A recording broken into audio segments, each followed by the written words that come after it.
किसी भी शेयर को चुनने से पहले हमें किन बातों का ध्यान रखना चाहिए, अर्थात किसी भी एक अच्छे शेयर में क्या क्या गुण होने चाहिए जिसके आधार पर उसको चुना जा सके। आप लोगों ने अक्सर ऐसे लोगों को देखा होगा जो अपने रिश्तेदार या दोस्त की बात सुनकर किसी भी शेयर में निवेश कर देते हैं। ये लोग कंपनी के फाइनेंशियल्स को नहीं पढ़ते हैं, उनके मैनेजमेंट के बारे में भी नहीं जानते रहते हैं, फिर भी उस कंपनी में निवेश कर देते हैं, जिसके कारण जब कंपनी आगे चलकर नीचे आती है तो इन्हें पता ही नहीं चल पाता है कि कंपनी किस कारण से नीचे आई है और हड़बड़ी में आकर वे अपना शेयर को लॉस में ही बुक कर लेते हैं, जिसके कारण उन्हें भारी नुकसान का सामना करना पड़ता है। आज की वीडियो में हम यही समझने की कोशिश करेंगे कि किसी भी शेयर में निवेश करने से पहले उस कंपनी के बारे में बेसिक फंडामेंटल की जानकारी को कैसे समझें। तो चलिए शुरू करते हैं अब बिना किसी देरी के।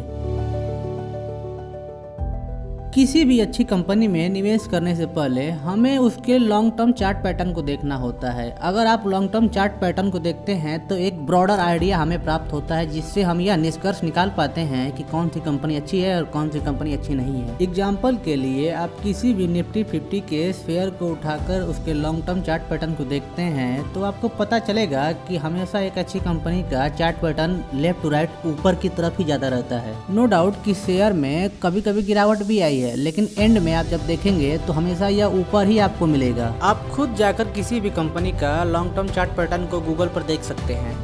एंड सेकेंड थिंग, किसी भी अच्छी कंपनी को चुनने से पहले उसकी फंडामेंटल एनालिसिस करनी चाहिए, क्योंकि फंडामेंटल एनालिसिस करने से ही पता चलता है कि कंपनी कितना ईयर ऑन ईयर ग्रोथ कर रही है। एग्जाम्पल के लिए हमें केवल उसी कंपनी में इन्वेस्ट करना चाहिए जो प्रॉफिट में हो। हमें लॉस मेकिंग कंपनी में अपने इन्वेस्टमेंट को नहीं लगाना होता है, क्योंकि उसमें भरोसा ही नहीं होता है कि वो कब प्रॉफिट में आएगी भी या नहीं। हम यह मान के चलते हैं कि हमें उस कंपनी में इन्वेस्ट करना है जो ईयर ऑन ईयर उसका रेवेन्यू 10% के आसपास दर से बढ़ता जाता है। डेप्ट, हमें किसी भी कंपनी में निवेश करते समय उसके डेप्ट के बारे में ध्यान रखना चाहिए कि किसी भी कंपनी का उसका डेप्ट उसके मार्केट कैपिटलाइजेशन पर ज्यादा ना हो। मार्केट कैपिटलाइजेशन मतलब कि उसकी मार्केट में वैल्यू क्या है, अर्थात वह कितने लाख या फिर हजार करोड़ की कंपनी है। हमेशा एक अच्छी कंपनी का डेब्ट टू इक्विटी रेशियो 1 से कम होता है। किसी भी कंपनी पर जितना कम लोन होता है वो कंपनी आगे चलकर उतना ही सेफ प्ले करती है, क्योंकि उसके आगे चलकर कोई टेंशन नहीं रहता है। उसके पास उचित मात्रा में कैश उपलब्ध होता है, जिसके कारण वह आगे चलकर नए प्रोजेक्ट को लॉन्च करती है।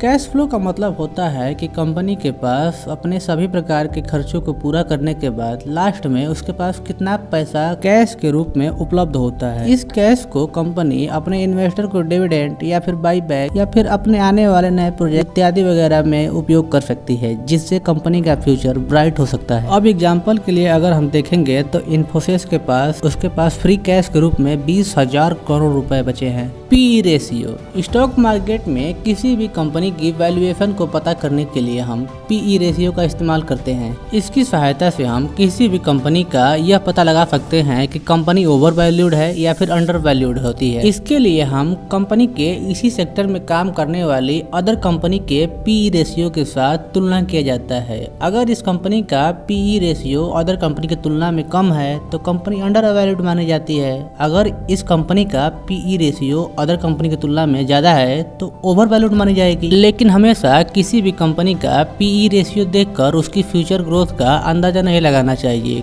क्योंकि कभी कभी किसी कंपनी का पीई रेशियो बहुत कम होता है लेकिन आगे चलकर वह कंपनी फ्यूचर में फ्लॉप हो जाती है।